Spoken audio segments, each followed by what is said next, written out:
Hey, how are you? How are we? How are you doing? It is almost the end of the year.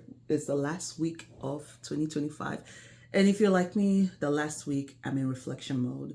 I'm reviewing life, how life has gone, and then planning for the next year, planning for strategizing on goals and plans for the next year. So I thought I would share with you guys what my financial lessons for 2025 has been, because I have learned a few.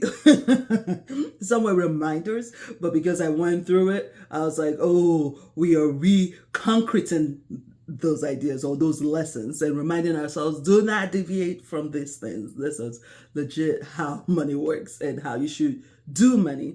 So I thought, you know what, I'll share with you guys what my financial lessons have been for this year, and you share with me in the comment section maybe your top financial lesson for 2025 or your top two lessons, financial lessons for 2025. Now overall, it's been a great year. It's been a great year in a year where there's been layoffs almost every single month. Unemployment numbers are high. Layoffs were real this year. The fact that it did not affect my household, just that alone makes it a great year. Because I mean, what financial lesson when there's no money coming in? I mean, so the fact that one paycheck did not get affected, I am so grateful. I am so thankful. I'm like, that alone makes it a great year. And if you're one of those who got laid off, I am so sorry. I think we're grown enough to know two things can be right at the same time, i.e., I am thankful that our paycheck is secure. And I also feel for you that if you lost a job, I pray next year is a much better year, and that if you're still unemployed, that next year you're able to find something, because I know it's rough out there. The unemployment numbers and how long it takes to find a new job, and to go through that with the holiday seasons too, especially if you have kids. I'm so sorry. I'm really sorry about that. So let's talk about the few things that I've learned, financial lessons I've learned this year, even though it's been a wonderful year overall, great year.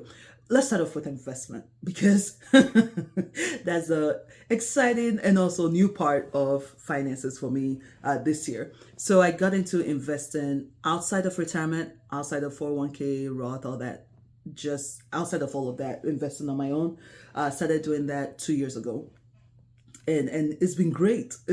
I was amazed at how easy it is and how fun it is. It's actually fun. I think you get bit by the bug and you just like, let's throw in some more money. Let's do some more investing. It's been fun and I've enjoyed every minute of it. But I did learn a lesson though, because Lovett lost money. I lost money this year. So when I first started, it was all about indexes and ETFs, and I got into that because Lovett does not like to lose money. Yes, Lovett is referring to herself in third person because money was lost, and so we dissociate. We dissociate. But yeah, I started off with ETFs and index because I play it safe. I don't like to lose my hard-earned money. But then Nvidia happened. Nvidia showed up and showed me. It said, Lovett, listen, these are crazy times that we live in. This is a once in a generation lifetime where you can make money in 2 weeks. You can make good money. So leave the indexes and the ETFs and let's go individual stocks. That is where the money is. So of course I put some money in Nvidia, and I got in before the split because I saw potential, right? Part of investing is you understanding. You can't just go by what people are saying. And based on what I've read up, based on what I've studied, Googled, I knew, money's about to be made. Yes, we jumped in and it was a good thing. Now, we didn't, after the split, it didn't. And for those who don't know, split means after they restructured their stocks, the stock price. I was expecting this to make, the price of the value of the stock will blow up, and then that would mean a lot of money. That did not happen, but Nvidia still, their stock value still went up, so it was a huge plus. So I was happy about that. But that was the gateway drug for investing into single stocks, because when you see the profit in that, then it's like, ooh, what else can we get into? And that was fun for me, just trying to find new companies. And because I also understood the times we were in, this AI, right? This is that time where this crazy growth, it's not sustainable growth. And I knew that. And I was willing to get in and then get out before the bubble burst because I went in with my eyes open, right? Well, with the ups and downs of the market, I stayed solid, stayed steady. When people run, you jump in. When they jump in, you run, right? I know Warren Buffett. We've done a video on that. But this last November, early December, it seemed as though we were finally coming to our senses and we were finally understanding that these AI markets are overpriced. And so people were pulling money out, people were selling, values were crashing, stocks were crashing. And unlike before, it felt to me as though, oh, it looks like the bubble is busting. The bubble's really busting and people are starting to realize this is overpriced. And we knew this was a bubble. So this is not a matter of leave the money in there and it will go down and go up. No. It's about to go down and reset to that low price. And if it resets to that low price, you're losing all this profit that you've made and you're losing all this money. So Lovett took money out. Yeah, I took money out. Oh gosh. I took money out. If I had just left it in there, it would have gotten back to its original price, to the high price, and then even superseded. For instance, I'll give you an example. Meta. Got into Meta, not because I really care for Meta. I mean, personally, I don't even do Facebook, but as a company, not my company, but it seemed as though based on the reviews, based on the numbers, yada, yada, yada, they were about to blow, at least for a short period of time. And so high fours, got in. I was like, all right, we'll ride the ride and then get out. So they got to 6 and then it crashed. It started crashing. And I said, Lovett, you're about to lose your money. Take your money out. And Lovett took her money out. Meta is back to 6 something. So the one major lesson I learned last year, and not just Meta, I did it for a couple companies. The one major lesson I learned when it came to investing, it is still true. It is like, just put your money in and go. Get out. Not get out, not take your money out. Just put your money in and leave it. Ups, down, leave it alone. The fear, I was afraid it was a restructuring. I was afraid it was a resetting. And that's why, unlike before where I knew these were the rules, you put your money in there, leave it alone. It's going to go up and down. Just don't get emotional with it. Leave it alone. I know this, but because I felt like this was the great reset of the tech companies, Lovett said, honey, take your money out because it will never get this high, at least not for a long time. And I took my money out, lost some money, and now the price is back to where it was and even higher. What the heck? I'm not worried about cryptocurrency, the money I lost there. I'm not worried about that because it will come back. Cryptocurrency is expected, right? I just did not want to wait for how long of a time it would take to come back. I would rather lose some, buy it low, and it will grow. So all that to say, people, listen, I can testify. Just live it, put that money in, leave it alone and let it be. Just let it be. It will come back. No matter how low it crashes, leave it alone. And that's another lesson where you should not put in money that you need next year. You should not put in money that you're going to need in a short period of time. This is money you can afford to let go and not be involved in for a few years, for real. And so that's the investing lesson that investing taught me. Investing said, you coming to play the game? Well, let me reintroduce you to losing money because you haven't lost money. Let me reintroduce you. And I learned that it's painful and it's humbling. But am I done investing? No. In fact, I'm energized and I'm re-motivated to do it. All right. The next financial lesson I learned this year is when it comes to money, finances, there's a time to grow and a time to spend. There's a time to build and a time to spend. I, in theory, know this. We all know this in theory, but watching it happen, it's painful. Okay, not painful, but it's tough. When you've spent time building, saving, building, and whatnot, when it finally comes a time to use that money for what you've been planning to use it for, what you've been saving for, it's a little bit, what's the right word? To now watch the account deflate. You know what I mean? When you spend time building and then now you finally use it and you watch the account deflate, it's like, oh, And the last 2 years has been kind of that way for us. We knew this was what we're putting money towards. This is what we would be doing with the money. And now doing it is like, or now having done it, it's like watching the account just that sound. Watching that happen has been a stay strong, take it like a man, take it like a woman, because what the men know about labor and having a baby, take it like a woman. And that's how it's been for us. Along with that is the lesson of also knowing there comes a time the spending has to happen. Like the investing I talked about, I was telling my husband, there's never a good time to take out your investment. For us regular folks that, it's not like we were part of the top 20% where you can take money out of investment, no big deal.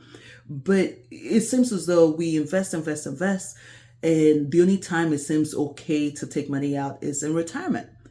But you should, when we started doing this investing, or when you start doing investing, the mindset is for when you need the money, but if you think about it, when it comes to that investing money, there's never a time where you need the money. There's never a time where you can justify outside of retirement, or say you've been laid up, then it's, oh yeah, then we can take it out. But outside of that, you need to do something on the house. It's almost like, no, leave it there. Taking it out is losing money. Do you know how much this will get you 5-10 years from now? You do the math. So we've done a lot of major purchases this year. We moved into the house. We bought a lot of things for the house. We had to finish up the basement. A lot of expenses, and we're talking big expenses, right? These are when you see your account going down by the thousands, right? It's hard. It's painful. Well, not hard because it's what you want to do, but regardless, it's still, it still gets you there. And now having to restart. Right, so you spent all this years building, then it goes out, and now you're back to restarting, rebuilding. And don't get me wrong, we are grateful, we are blessed. It's a great problem to have. It's a problem to pray for, right? So we're blessed, and like I said, we're grown. We understand two things can be right at the same time. I am grateful that we can do it, and at the same time, it's that feeling of that's life, ebbs and flows of money. You build, you spend, you build, you spend. There's a time to build and a time to spend. There's a time to not invest. There's a time to plant and a time to plant. So you know what I'm talking about. There's a time to sow and a time to harvest. Yes, that's the word. So the harvesting is fine, even though you destroying the ground. I'm trying to be deep. It's not working out. It's too early to be deep. So you get the point. So yeah, it's been something to look at the savings account now and go, there was a time it was so huge. Now it's so small. So this year we're back on the let's gather up. Time to gather and time to disperse. Stop trying to be deep. Let's go. That's it. All right. The next financial lesson that I learned is that stand your ground in terms of just because you're in the financial space, personal finance space, there are certain things I can say and it's the accepted norm, but that's not what I do. And so don't jump on the accepted norm. This is not what don't jump onto that. Be honest with what you do. And so I am so glad that I never said, don't use credit card.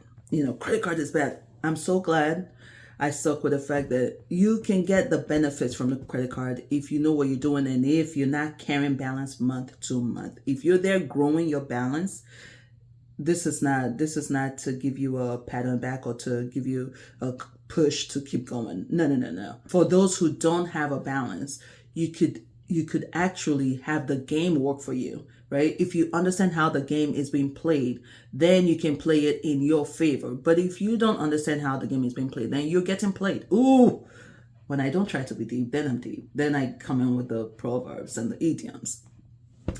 Because yes, we had a lot of expenses this year, and I told Herbie, I said, listen, I know you don't like this, but we are going to open a credit card. We are going to open a 0% credit card that gives us the maximum benefit possible, because Lovett will not part with her money and not get something back. I'm leaving here with something. You know what I mean? I'm from around the way. I'm leaving with something. Honey, I said we are looking for a credit card that gives us great cash back, especially those introductory. It had to be new because those are the ones that have the introductory offers. 5% cash back. Spend, say, 10,000 and you get 5% back. I can beat that. I can do that. I already have to. This is expenses I already have to make. I have the cash for it. So I'm going to use the card, pay it back with the cash, get my reward, right? So hubby, unnecessary headache, but he respects the fact that yes, he does give us rewards. So he was on board, and that's what we did. 0% for 12 months. This is not 0%. And I know that this introductory cards, after the 12 months, the rates are ridiculous. So the plan is not to hold on to this card for what the plan is to just take advantage of the reward, and also the 0%, because we're going to be letting go of a lot of liquid cash at a time when Doge was going on, at a time when layoffs were going on. As much as we had the cash to pay it, I felt better having a gentle step down. I did not want to just let go of all that liquid immediately. So it was helpful having that 0% to just slowly, but we had the cash to pay it off. So it wasn't like there was any issues at all. The main point of the card was to get the reward, and we did get the reward. So I am so glad that I did not come on here to say, don't use credit card. Credit card is bad. If you owe balances, pay it off. It's not worth paying interest on it. It's robbing you. It's stressful. Been there, done that. It's a lot better when you're done with that. Then you can take advantage of the credit card rather than it taking advantage of you. And then this year also solidified for me that, financially, you can be doing everything on your end to bring money in regards to bringing new money in, passive income, whatnot. You could be working as hard as possible and whatnot, and you're not going to see the money coming in. This is a reminder. This is the reminder I had this year. You can be putting in 100%, 300%, and everything you can. If you're out there looking for a job, I think you know this very well. You are updating your resume. You are using the words from the job description and updating your resume, doing everything possible, changing it up, going for interviews. You are applying to how many jobs, and that doesn't necessarily mean you get a job. It's a reminder to me this year. I can be putting in everything I possibly can and trying to get extra income coming in, and nothing happens. And it's not because you're not working hard. It's not because you're not doing everything you need to do. You're doing everything you need to do, and nothing. This is a good place to say, if you haven't hit the like button and you're still here, you're one of the reasons I'm having this reminder. You're one of the reasons I'm having this reminder this year that, I work hard and I do what I need to do. But if the money's not coming in, it's what it is. It doesn't say anything about your work ethic or you not working smart. You can have a shop, you can have a drop shipping business or whatnot. You have the best website. Do whatever you need to do your research, use your keywords, use your SEO and all that. But at the end of the day, you cannot go get the customers to shop, right? You still have to sit there and wait. And if they don't show up, they don't shop. Money doesn't come in. And this year was a reminder for me that the outcome is not indicative of your hard work. Does that make sense? I.e., I'm always going to try to get better. I'm always going to try and do better. Take a look at what's not working, what I can do differently. But at the end of the day, don't mistake it not being successful as you not working hard or you not putting in your all. Sometimes that's just what happens. So these are the financial lessons I have learned this year. Like I said, these are all good lessons. I would take these lessons any day. They're all good lessons. So it's been a blessing. It's been a good year for us overall, and I am so grateful for that. What is it for you? Maybe I'll do a different video on what next year's financial goal is. It's just to regrow the savings account. I can tell you that right now. And we'll still keep investing because I love it. I love it. I'm enjoying it. But we'll probably switch to, let's do a lot more ETFs and just a little bit on those individual stocks. But, I keep watching Shirley's and I'm like, okay, maybe we'll still do the individual stocks, Mommy Trader. Maybe we'll still do the individual stocks. Maybe we'll still, not maybe, we will, but I've been burned. So it's gonna be a lot more ETFs. Anyway, people, this was just a chatting video, talking video. I hope you enjoyed it. I hope it motivated you as well to review your year, your financial year, and come up with plans for next year. And if you're interested in investing, or if you're into investing, let me know. Let's do this thing. I'll probably do a lot more videos on investing. I did a few videos not this year, maybe last year, just breaking down investing terminologies, and I think I'll do a lot more of that in 2026 as well, because it is fun. I'm having a good time. All right, people, thank you all so much for watching. I will see you in the next one. Bye.